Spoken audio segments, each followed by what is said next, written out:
Good afternoon. My name is Joe Vandal, and I am the last Rosicrucian. Today we're going to continue part 2 on a series of videos that I've titled The Order. So this is The Order part 2. And there's reasons that I'm bringing this up. I'm taking this information from this book, American Rosae, Crucis, 1916. It's from a magazine that came out in 1916 that was published by the Imperator of the Rosicrucian order, AMORC, back in the United States. As such, it has information in there that perhaps he shouldn't have really been talking about, because it's not in the study material, the current study material of the Rosicrucian order, AMORC, which I continue to be a member of. I joined the Rosicrucian order, AMORC, in 1976, and I'm a current member at this point also.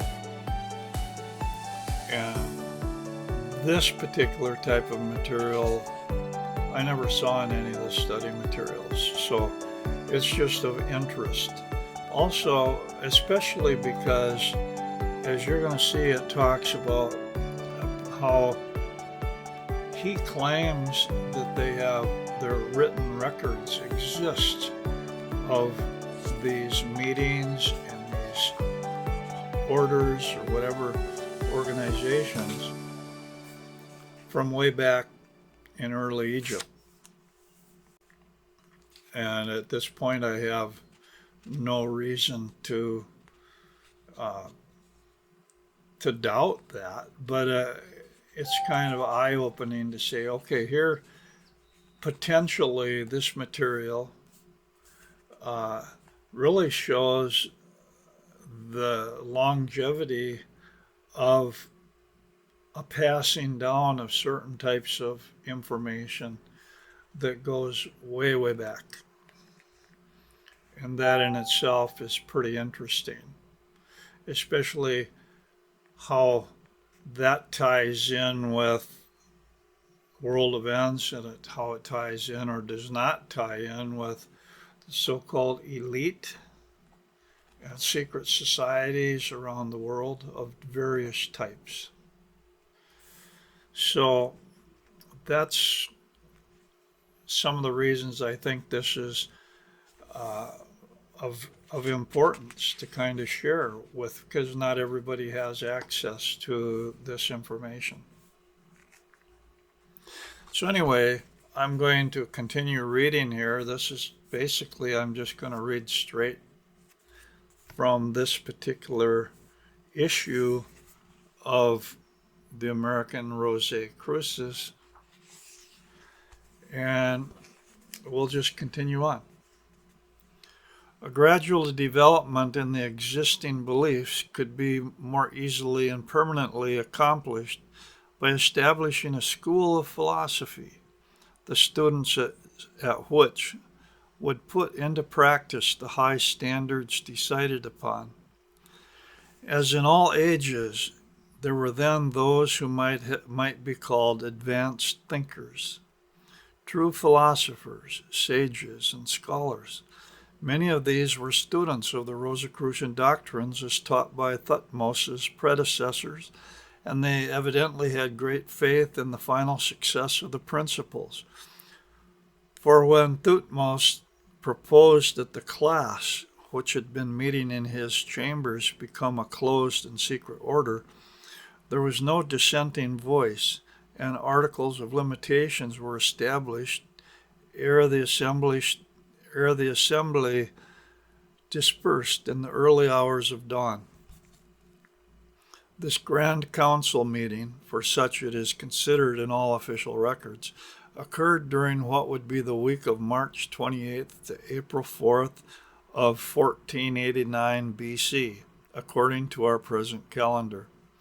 It is generally conceded to have been on Thursday, April 1st, but this may be associated with Maundy Thursday, a later establishment. However, Thursday has become the usual day for Rosicrucian meetings, and Maundy Thursday has become the occasion for special temple services throughout all AMORC lodges of the world. 12 brothers and sisters were present at this first Supreme Council, RC, of the world.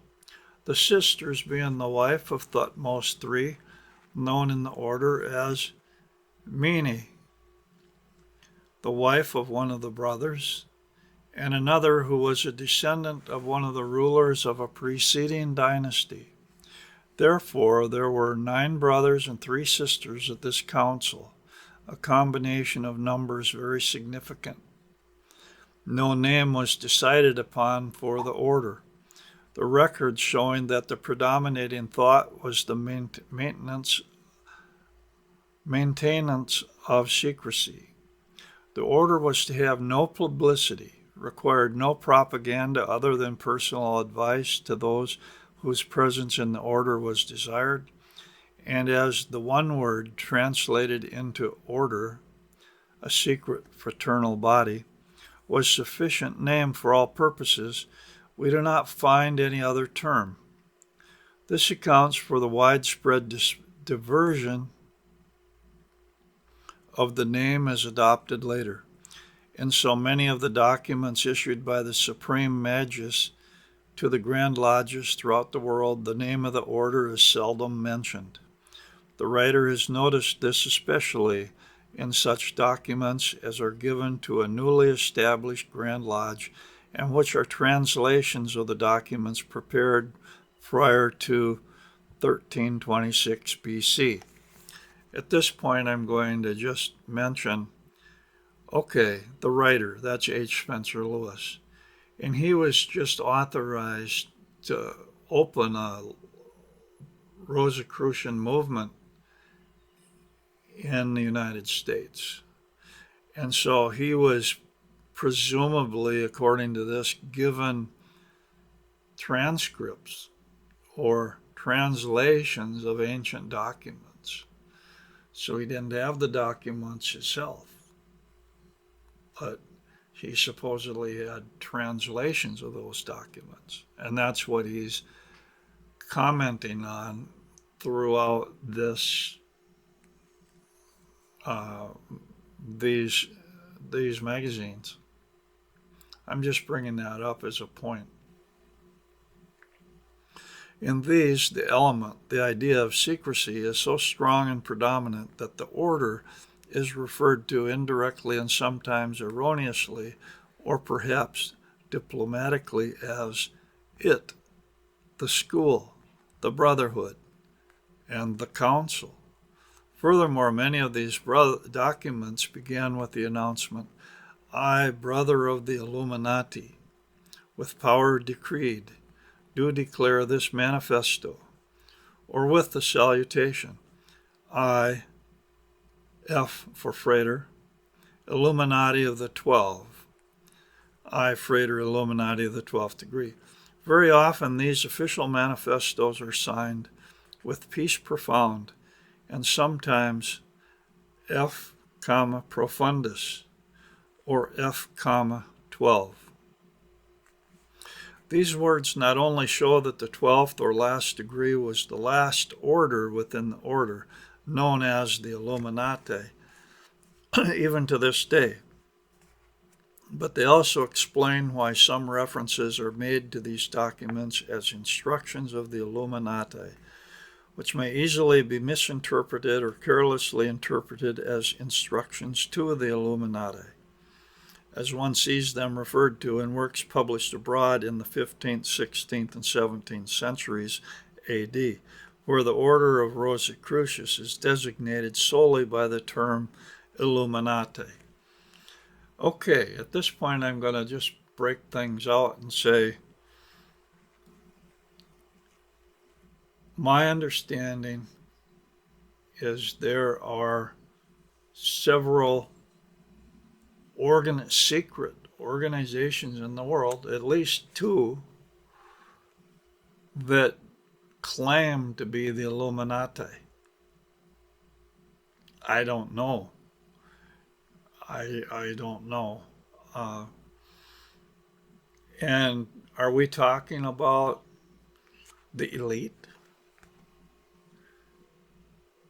It's a question, and I guess I don't know the answer. All I'm saying is I'm just reading this out of the magazine that was published in 1916, and it was written by the Imperator at the time of the Rosicrucian Order AMORC, and that apparently it there are historical precedents for what he calls, or the organization that he is a member of,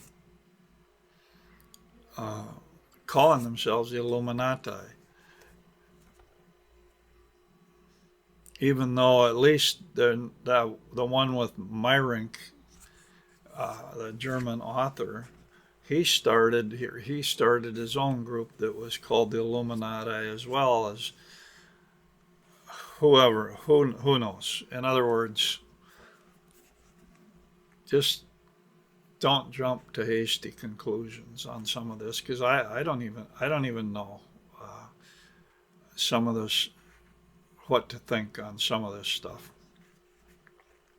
Furthermore, if one considers for a moment the prejudice, even the prohibition against such secret orders as AMORC represented, one will appreciate the very evident attempts at subterfuge.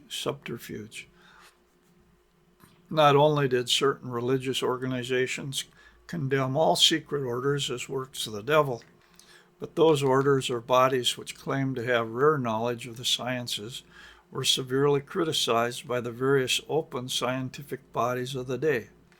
As soon as learning became very general and competition arose between schools and students, the secret orders were widely condemned, even though many of the most unfair critics of some were oath-bound members of others. However, without definite name, Thutmose saw that the order had very definite principles, rules, and modes of procedure, all of which have come down to us today without material change. At the close of his reign in 1447, this would be BC, there were 39 brothers and sisters in the order, and the meetings, which had become regular and systematic, were held in one of the halls of the temple at Karnak, outside of which Thutmose III erected two obelisks bearing a record of his achievements. Thutmose signed most of the decrees of the council with his own cartouche, and it became the seal of the order, in testimony to the great work of our teacher, master, to be forever a mark of honor and loyalty. As was customary with these rulers, when any event of national importance occurred, Thutmose issued a scarab bearing his cartouche on one side, plus a mark which has a special meaning to all Rosicrucians.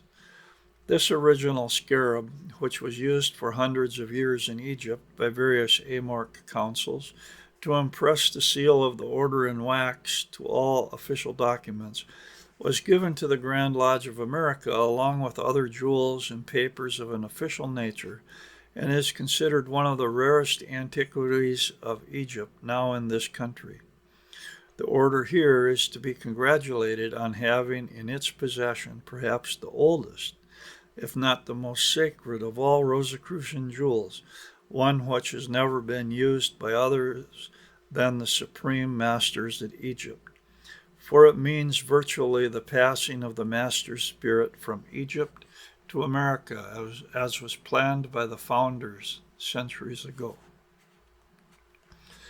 For those who are not aware of like masonry and some of this stuff, the jewels of a temple are considered certain things, like for the Masons, the square and the compass and the Bible.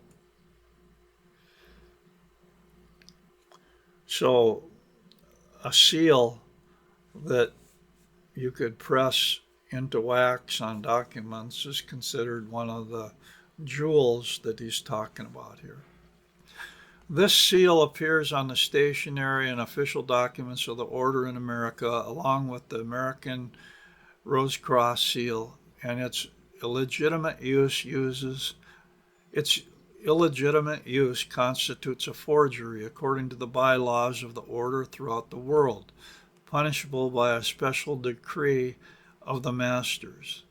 Of all the so-called Rosicrucian movements in America, none has ever dared to use this seal, and certainly none ever will use it without the permission of the Grand Lodge of America. At this point, I'm going to mention that there were several so-called Rosicrucian movements that H. Spencer Lewis fought against.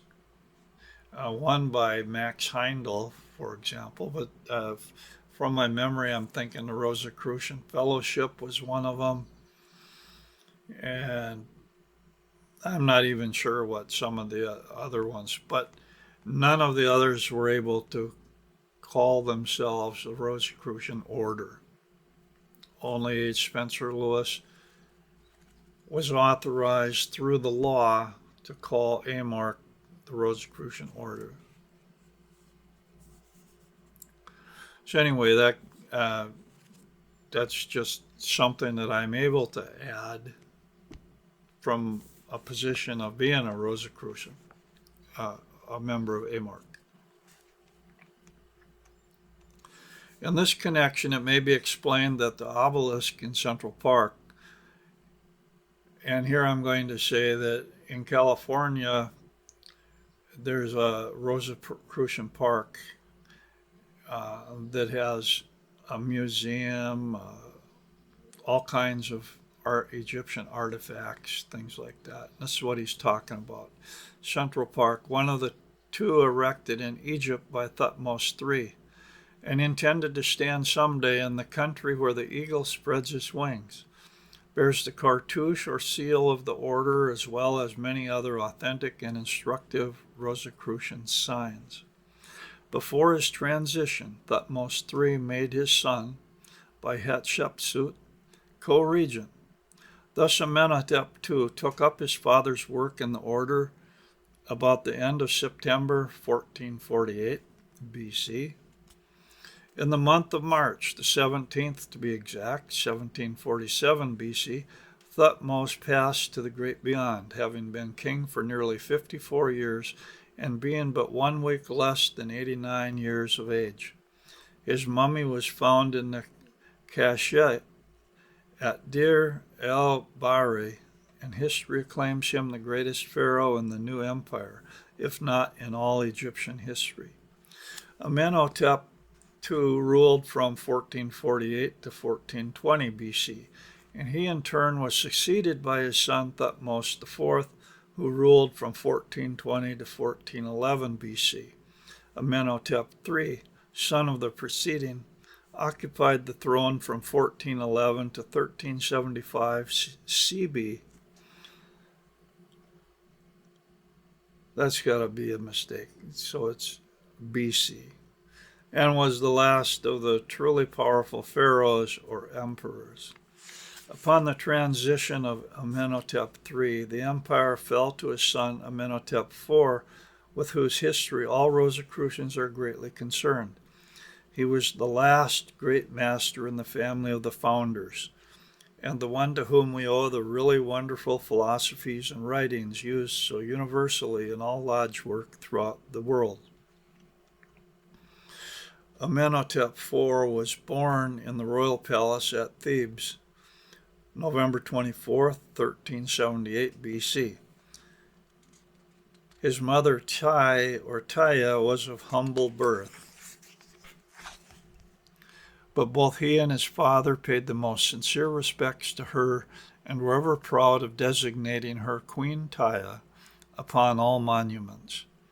He was only 11 years old in 1367 BC when he was crowned and immediately began a career unequaled by any pharaoh of Egypt. There's a footnote here. I'm going to read that. It is claimed in official records that Amenhotep was a prodigy as a result of a special course of prenatal influencing adopted by his mother for the very purpose of bringing into the world a wholly inspired, learned man. In this respect, his looked-for birth as the coming of a great leader of God's chosen people furnishes another precedent for the beliefs of later nations and peoples that in times of great crises, a leader would be sent by God. Also has this incident furnished a feeling in all Rosicrucians that a great Rosicrucian leader will be born into the order in each decade and in each nation where such a leader is required. It may be permissible. Okay, that's the first footnote.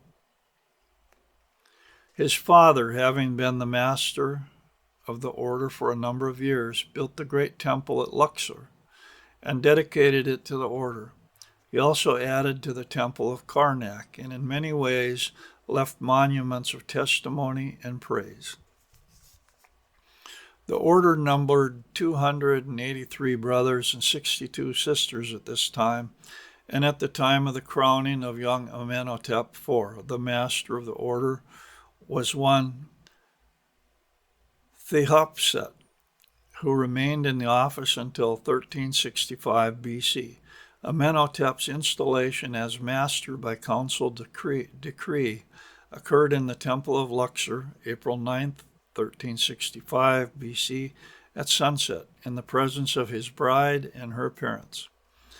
Amenhotep being the only descendant, it was deemed advisable that he marry as early as the customs then permitted in order that an heir to the throne would be assured. But though Amenhotep had a number of children, unfortunately they were daughters, and this proved disastrous to the order as well as to the throne. Here's another footnote on that. It may be permissible here to contribute a few facts to the history of Egypt, more especially to this ruler's life, and thereby settle with authority from the Rosicrucian archives the doubt regarding Amenhotep IV's children. There has always been considerable concern felt by historians because Amenhotep did not leave more accurate data regarding his family. In this, as other instances of Egyptian history, the Rosicrucian archives are exact and illuminating. Amenhotep's wife was Nefertiti. His daughters were named Meriaten, Maktaten, Ankhepsaten, Neferuaten,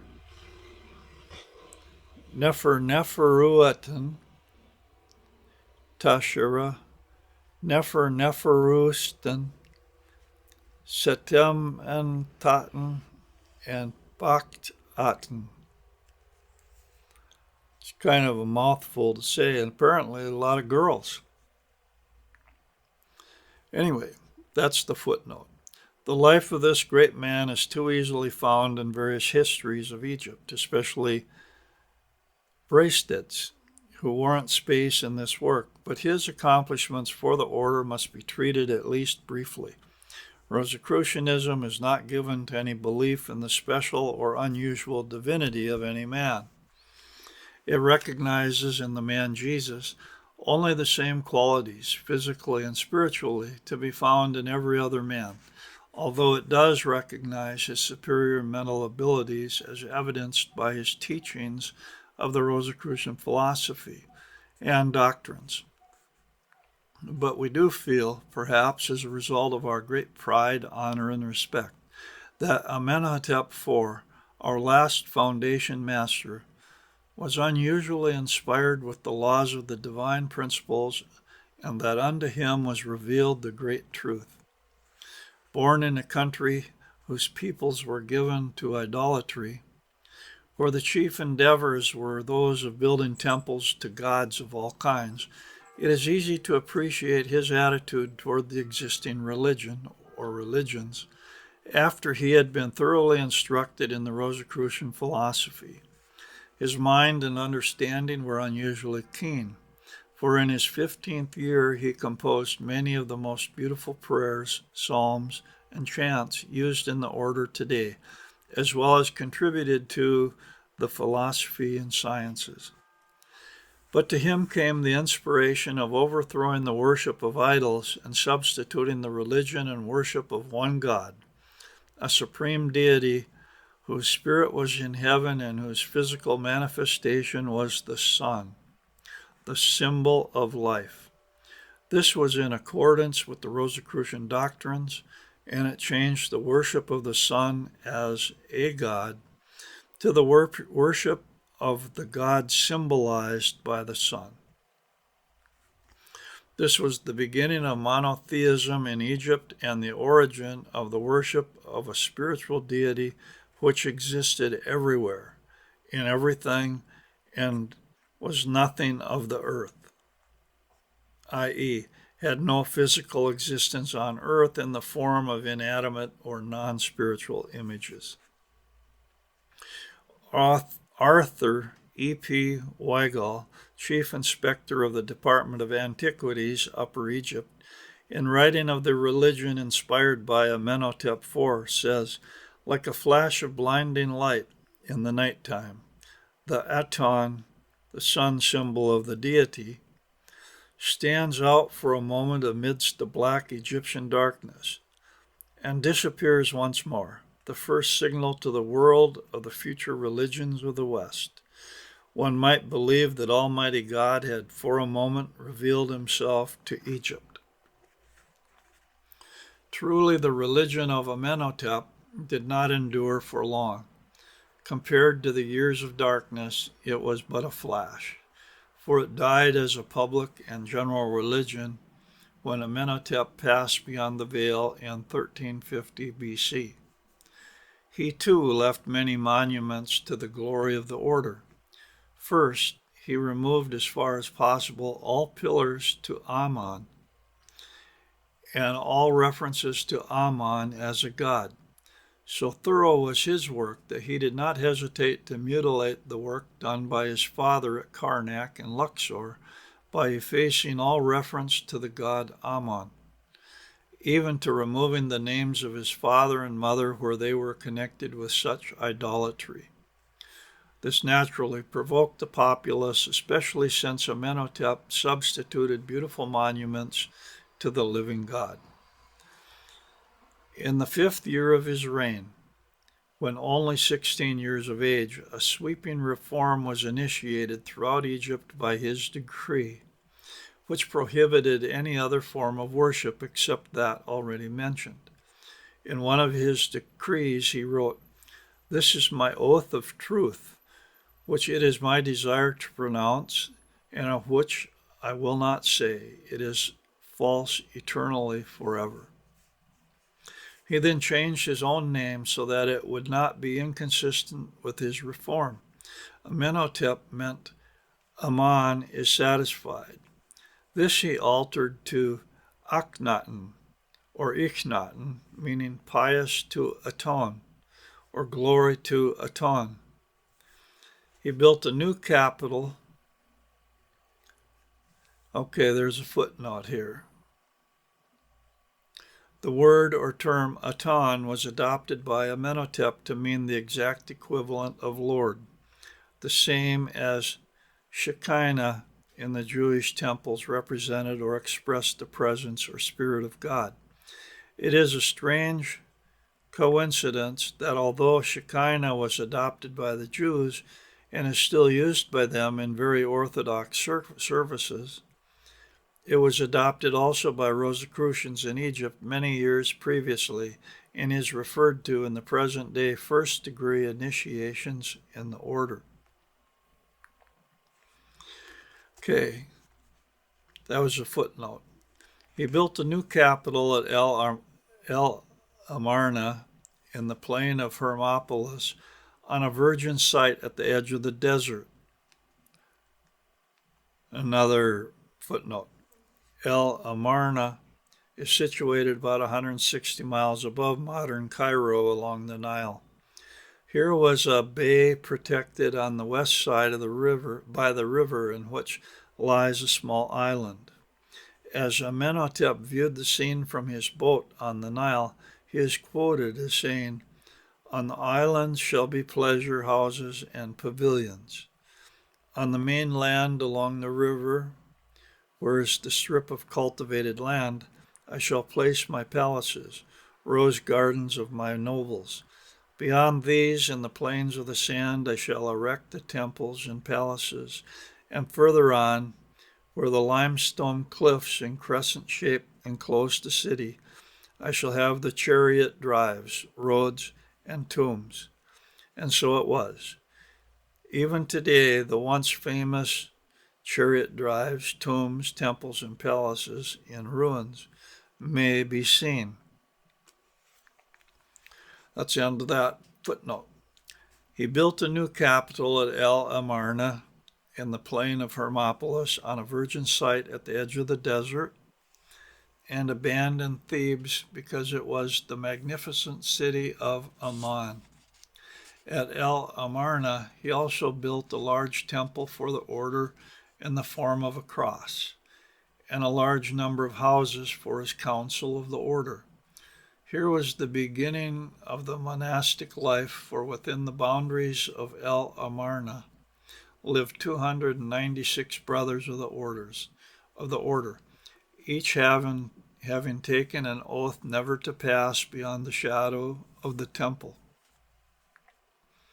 These brothers wore special costumes, which included a cord at the loins and a covering for the head, while the priest in the temple wore a surplice of linen and had his head shaved in a round spot on the top.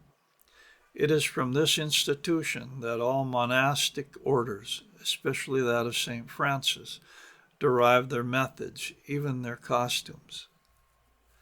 During these years at El Amarna, the AMORC was being made into a concrete organization, and the brothers at this community outlined the initiations and forms of services as used today in every lodge of the order. Akhenaten, Amenhotep IV, not only built his temple in the form of a cross, but he added the cross and the rose as symbols of the order, and further adopted the crux ansata in a special coloring as the symbol to be worn by all teachers or masters in the lodges. Okay, here we got another footnote. Here was given birth to many of the most interesting symbols used in our order.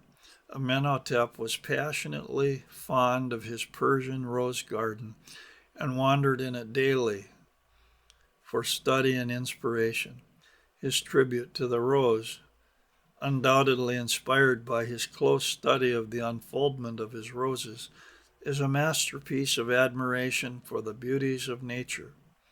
Incidentally, it contains many significant remarks easily interpreted as a prophecy of later discoveries in botany. It was his great love for the roses and its resemblance to the human soul in process of evolution that made him adopt it as a Rosicrucian symbol. It may interest Masons to know that when the cornerstone of the temple here was laid by Amenhotep with due ceremony, year 6, 4th month of the 2nd season, day 132, the 3 of masonry was first used, and that when Amenhotep was laid in his last resting place in the tomb, his face was covered with a gold vulture with wings outstretched. Many hundreds of years later, when his body was recovered, this was found to be true by the eminent Egyptologists and English expeditions, just as our records had always recorded. Perhaps Freemasons will recognize the meaning then, and the origin of the vulture with outstretched wings in some of their symbols, especially in connection with the Rose Croix in their 18th degree, adopted so many hundreds of years later. Again, I'm going to mention 18th degree means the Scottish Rite because the York Rite doesn't have degrees, it has orders. Just kind of trying to reduce any confusion that goes on here. And the Scottish Rite was Kabbalistic. Okay, back to the regular reading. In fact, the last year of his life was spent in evolving a wonderful system of symbols used to this day to express every phase and meaning of the Rosicrucian sciences, arts, and philosophies. And while some of these have become known to the uninitiated through the researches of Egyptologists, many remain secret to the order, and all are understandable only to the initiated.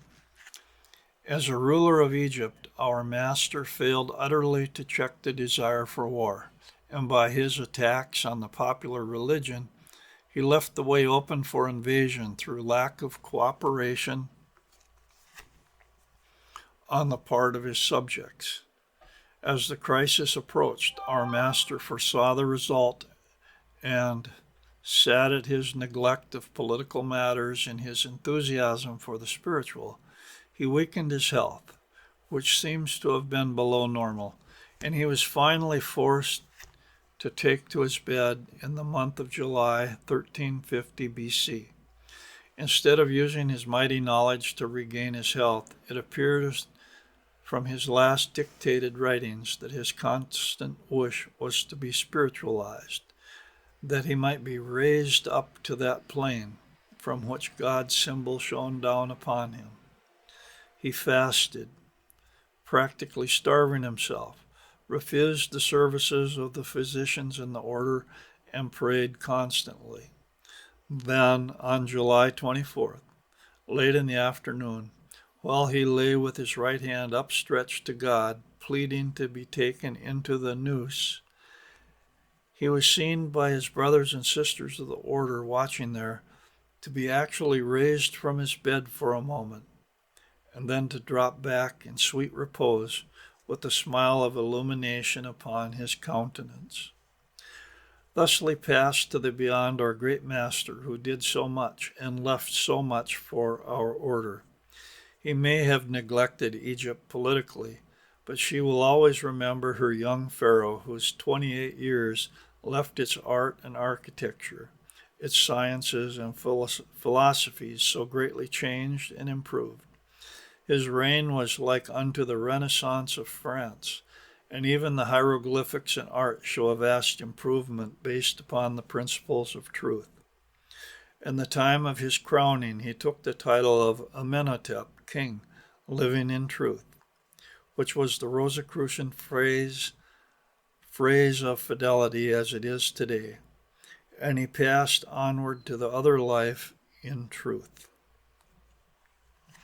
Perhaps the most summary of all testimonies to Amenhotep IV, found outside of the Rosicrucian literature, is that paid by James Breasted, professor of Egyptology, University of Chicago, who says in his History of Egypt, "The modern world has yet adequately to value or even acquaint itself with this man, who in an age so remote and under conditions so adverse became the world's first individual."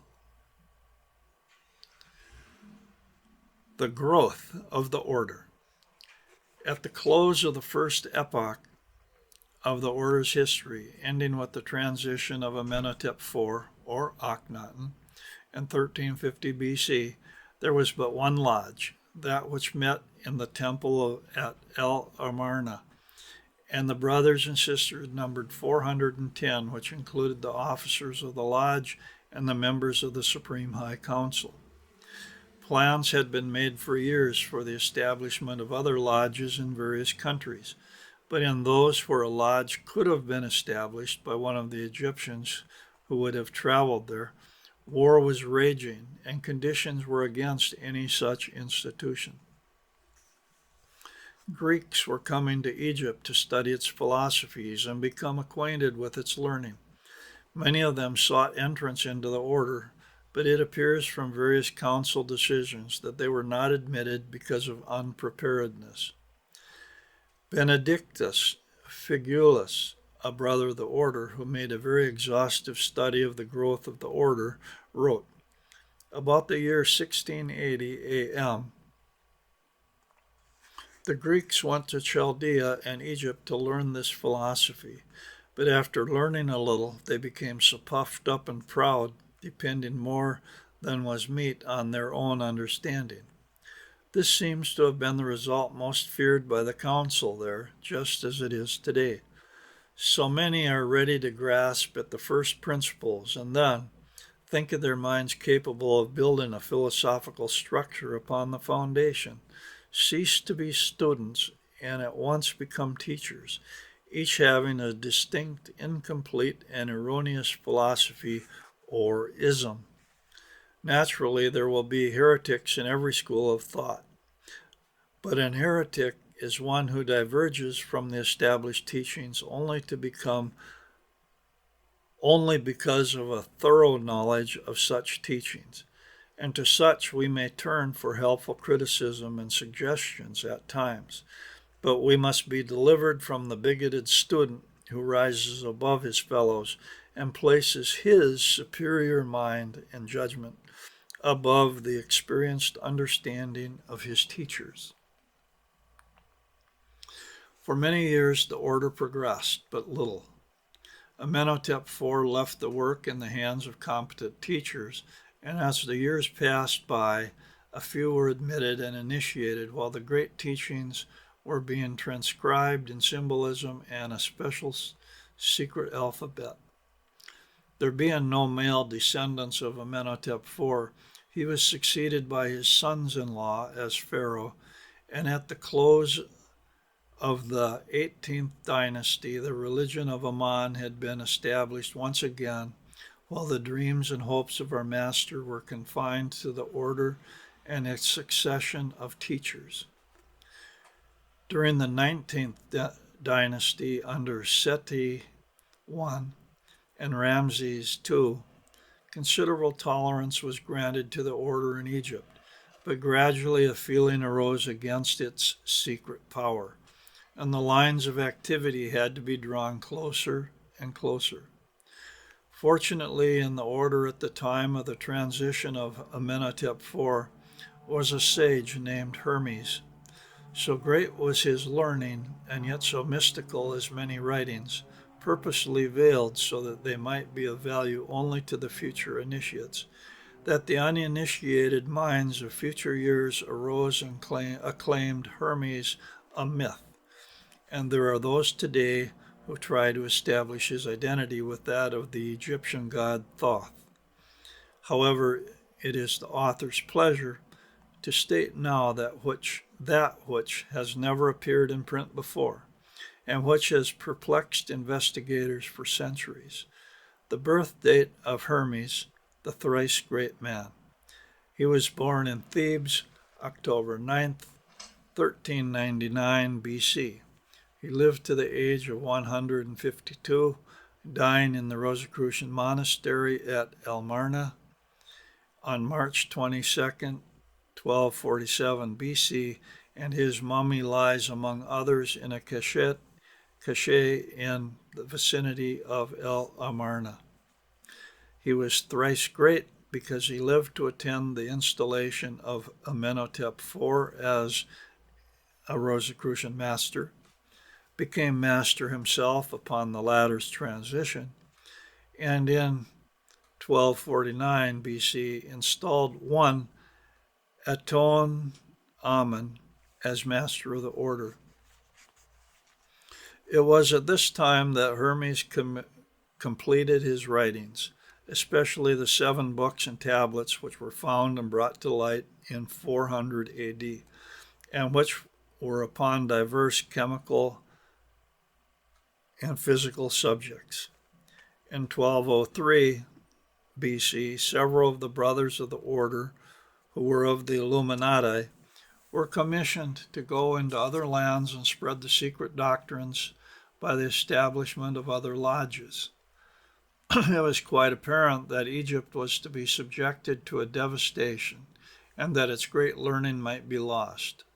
Confidence seemed to have been the key note, however, for one may read a long argument reminding one of a speech in Congress delivered by one of the brothers at a council held in El Amarna on June 8, 1202 BC, in which he reassures all present that the stars show not, but trial and test, by air, fire, and water, which we hold to be the elements of the crucible from which the precious stone will bring forth its own. And again, who among us will rise and predict the feat for that for which our masters have labored over 29 cycles, 200 years? Is not this truth? Are we not assembled in truth? Are we not living truth? And can truth ever die? Is not transition the gateway of progress?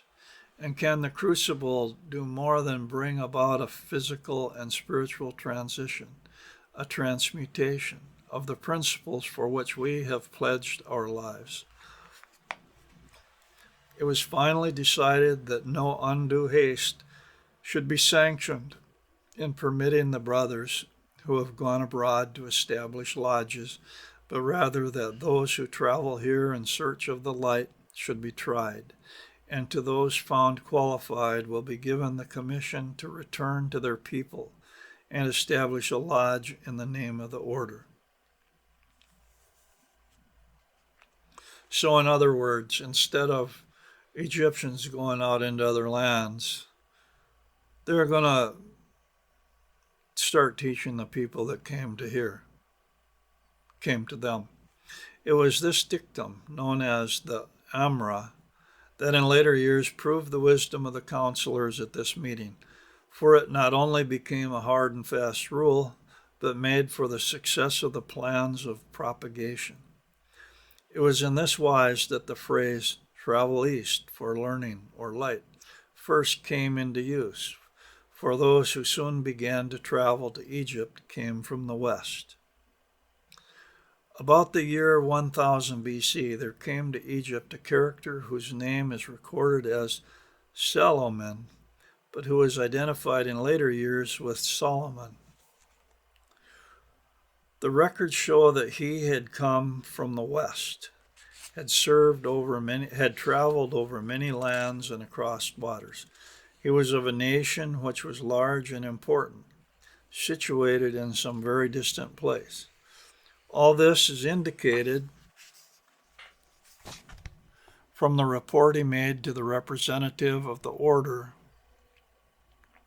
whom he interviewed at Thebes, whither he had gone immediately upon his arrival in Egypt, accompanied by his slaves and his Naja, a word unknown to the translators.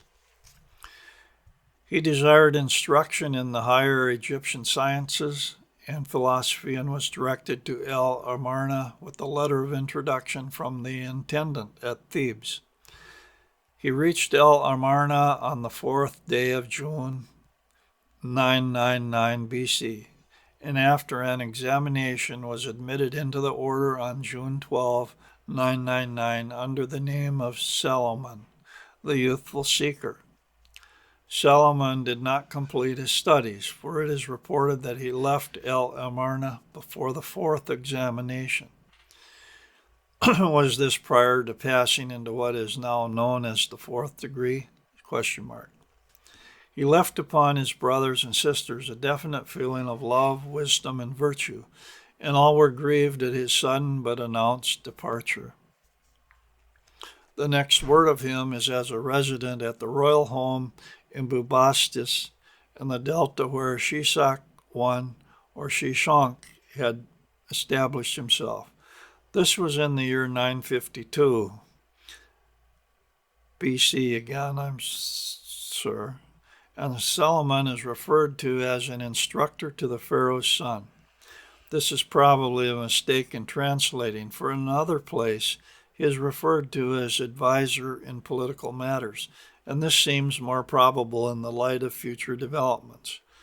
Whether he had been at this residence all the intervening years from 999 to 952 BC is not definitely established, but there is a record of his presence at Thebes in the year 980 BC when he visited some games in company with the intendant of Thebes and a group of scholars with whom he seemed on the most intimate terms. There's a footnote that follows with this, talking about Solomon. The age of Solomon, or Solomon, is one of the much mooted points in this incident and has no importance except as a matter of historical record.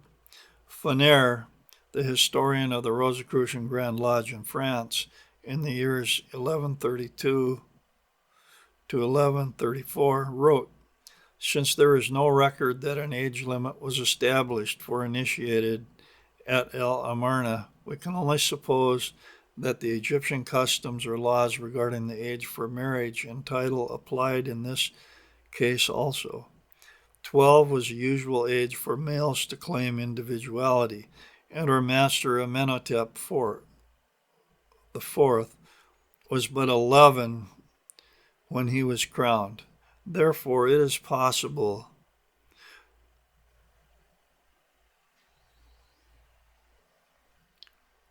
it is possible that the unusual title, the youthful seeker, referred to a more tender age than that of the most youthful of the brothers. Certainly there were those in the order under the age of 18, for we read of one brother in the third examination who was barely 19, and he must have been initiated not less than 1 year earlier. Furthermore, the long period of preliminary examination from June 4th to 12th before being admitted would indicate a period of qualification of mind referred to in other papers, and this might easily be due to his youth. After many deductions, Fournier concluded that Solomon must have been born about 1015 to 1017 BC. This conclusion has been generally accepted by all Rosicrucian lodges.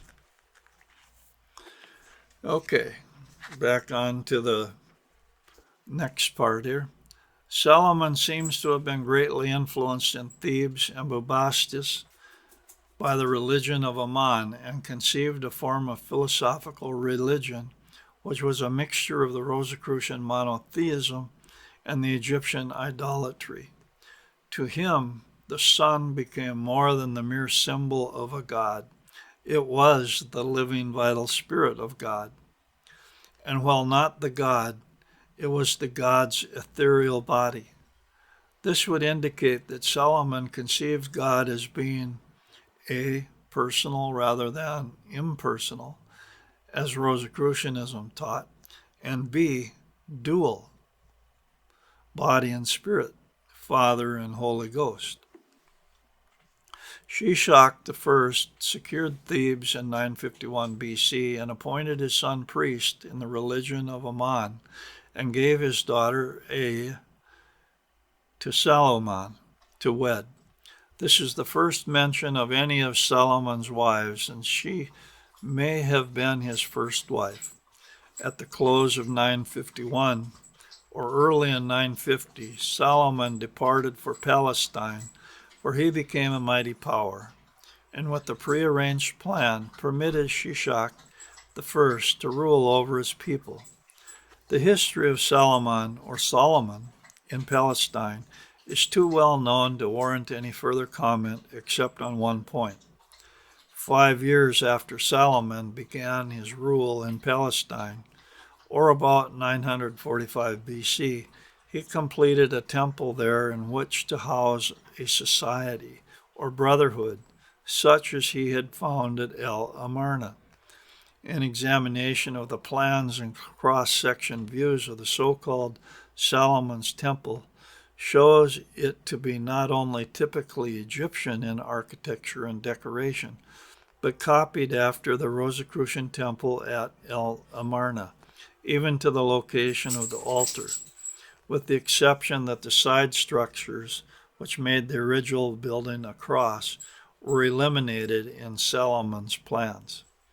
Solomon had the assistance of two who had traveled in Egypt as architects and artists, Huram Abi of Tyre and one Hiram Abif. And just a note as I'm saying this, Hiram Abif, of course, is famous in Masonry, Freemasonry, as an architecture. So this is a Masonic tie-in that's going into Solomon's temple. The Brotherhood was closely watched by the Rosicrucian order in Egypt, which had removed its headquarters to Thebes. Footnote here. The Rosicrucian temple in Thebes was at the edge of the desert at the foot of the western hills. Okay. Had removed its headquarters to Thebes again because of political changes and the warring invasions in the territory of El Amarna, which eventually reduced the entire community to ruins. It was found that Solomon restricted his order to males and adapted a great many of the details of the Rosicrucian initiations and services. At first, it was believed that he would apply to the Grand Lodge in Thebes for a charter and make his work a branch of the AMORC. At this, I'm going to have to come out and say the AMORC didn't exist at that time. AMORC being a name for that the order over the thousands of years had many names, many different names. And today's AMORC is merely the present day name that supposedly the order itself is using. Okay, I just need to say that because that kind of bugs me a little bit because it seems like it's kind of misleading or it's just kind of trying to pull a fast one.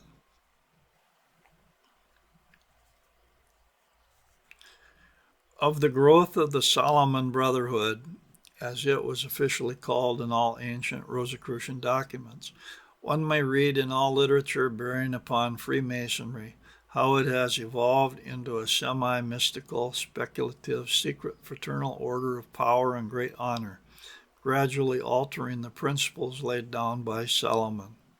It is true, but doing so for the greater benefit of man and the glory of the true God.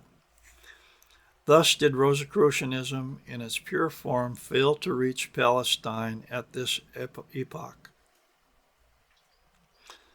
But the Greeks were now coming to Thebes to study, and it is at this time that the worldwide spread of AMORC began. Pythagoras is so often mentioned as one of the earliest messiahs of the order, but in truth there were many who preceded him. Among the first to become worldly famous in the order was Solon, who became the first chaplain in a Rosicrucian temple who was not an Egyptian. He entered the order in 618 BC and remained a true messiah until his transition in 550 BC, leaving for our use some of the most beautiful and inspiring prayers ever spoken by a yearning soul. Contemporary with him was Anaximander, who came from Miletus to study at Thebes. From Miletus also came Anaximenes. Then came Heraclitus, who was the last of the foreign messiahs at Thebes, preceding the coming of Pythagoras. Pythagoras was born in Samos on November 26, 582 BC. He entered the order at Thebes on the 2nd of April, 531, and having passed through all the initiations and examinations, he entered the Illuminati October 16, 529, and left at once for Crotona, Italy, with jewels and documents to found a Grand Lodge there. There were a few so-called secret cults in existence at that time in Italy, and when Pythagoras began to promulgate his plans and admitted that women might not only become members but could hold offices, he attracted the attention of the most advanced thinkers of the day. Theano, the wife of Pythagoras, was one of the principal officers for 3 years. The Grand Lodge eventually had 300 brothers and sisters and issued many charters for local lodges of the order throughout Italy. It's a footnote here. Pythagoras was forced to change the location of his temple because of political conditions, and he moved to Regan.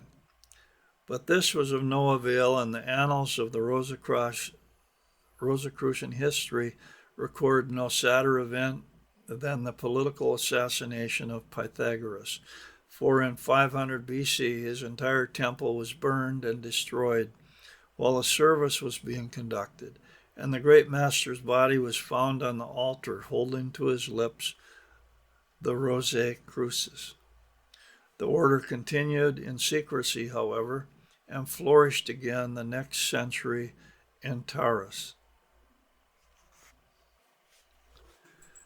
That's Italy. From this time onward, toward the Christian period, great minds from many countries journeyed eastward and crossed the threshold, and having completed the work and studies, passed again out into the world's darkness to spread the light as they interpreted it. Another footnote. Among the earliest of these official and chartered branch lodges of the orders, conducted by graduates of the Rosicrucian College, were those located in Boeotia and Athens, Greece. As a historical record and a guide to the student who delights in research and antiquarianism, there will be given the names of those who came to Thebes to study, became masters of Rosicrucian lodges in other lands, and during their lifetime published at least one book, an official work, treating on the Rosicrucian philosophies or sciences. Many of the books or manuscripts to be listed are still extant in the original or translated, and quite a few are in America. A perusal of any of them convinces one of the author's real knowledge and experience in Rosicrucianism. And that ends this installment of this story. It's kind of a whole hour of speaking. The next installment of this history will contain the list of books and manuscripts referred to and will bring the historical record up to modern times.